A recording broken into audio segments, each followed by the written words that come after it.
महादत्त राजा के महल में। नीलकंठ पोखरा की ओर चल दिए। तिब्बत की भूमि पर उन्होंने दूर से दृष्टि डाली। चलते चलते नीलकंठ वर्णी बुटोल नगर में आ पहुँचे। नदी के तट पर स्थित सुंदर उद्यान में नीलकंठ ने मालिक की अनुमति लेकर वहाँ निवास करने का निश्चय किया। उद्यान में साधुओं की जमात भी इकट्ठी हुई थी। प्रतिदिन नियमानुसार नगर के राजा महादत्त और उसकी बहन माया रानी प्रातःकाल उद्यान में आए। वैरागी साधुओं को नमस्कार एवं उनके चरण स्पर्श करते करते वे नीलकंठ वर्णी के पास पहुँचे। वर्णी की निर्मल कांति, तप से कृष्ण देह, किशोरावस्था में भी अप्रतिम प्रतिभा देख राजा और उसकी बहन को दिव्यता का अनुभव हुआ।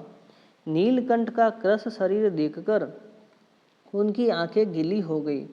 दोनों ने नीलकंठ के चरणों में झुककर अपना परिचय दिया तथा उद्यान के बंगले में निवास करने का प्रस्ताव रखा। महादत्त के भावपूर्ण आग्रह के कारण नीलकंठ ने बंगले में रहना स्वीकार कर लिया। यहाँ अलग कमरे में नीलकंठ के निवास का प्रबंध किया गया। वैरागी बाबाओं के मन में ईर्ष्या की आग धधकने लगी। राजा प्रतिदिन आकर नीलकंठ के साथ ज्ञान गोष्ठी करता था। राजा ने आज तक ऐसा शुद्ध ज्ञान कभी सुना नहीं था। उद्यान में राजा की पुत्री अपनी सखियों के साथ खेलने आती थी। उन्हें देख साधु बाबा आनंदित हो जाते थे, परंतु नीलकंठ सदा संयम दृष्टि रखते थे या ध्यानमग्न रहते थे।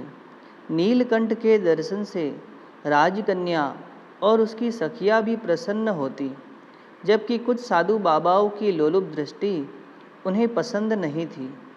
महादत्त ने राजकन्याओं से यह जाना तो उन्हें नीलकंठ की विशेष महत्ता समझ में आई।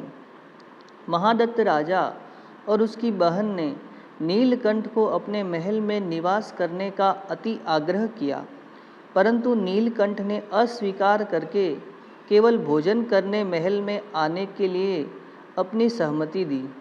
वर्णी की भावपूर्वक की गई सेवा के कारण माया रानी और महादत्त का अंतर्मन शुद्ध हो गया। नीलकंठ ने अपने दिव्य स्वरूप का दर्शन दिया। राजा और उसकी बहन धन्य हो गई। अब नीलकंठ विदाई की तैयारी करने लगे। कमर पर मृगचर्म लपेट लिया, गले में शालिग्राम तथा हाथ में कमंडल ले लिया। राजा तथा रानी नीलकंठ की विदाई से गदगद भाव से कहने लगे, प्रभु इतने दिनों तक साथ रहे, अपने स्वरूप का ज्ञान कराया और अब एकाएक आपने कहाँ जाने की तैयारी की? राजकुमार और राजकुमारी ने भी व्रत लिया है, हम सब आपके बिना कैसे जी सकेंगे? नीलकंठ ने कहा, राजन अब मुझे जाना चाहिए। अनेक मुमुक्षु मेरी राह देख रहे हैं। फिर भी उनके अति आग्रह के कारण नीलकंठ ने सभी सामग्री पुनः वापस रख दी। उन्होंने कुछ समय बाद वहाँ से प्रस्थान करने का निश्चय किया। एक दिन रात्रि के घने अंधकार में राजमहल के लोगों को सोते हुए छोड़कर नीलकंठ वहाँ से निकल पड़े। प्रातःकाल माया रानी को मालूम पड़ते ही चारों तरफ घुड़सवार भेज दिए। नीलकंठ 10 कोस की दूरी तक निकल गए थे, परंतु उनको प्रार्थना करके वापस बुला लाए।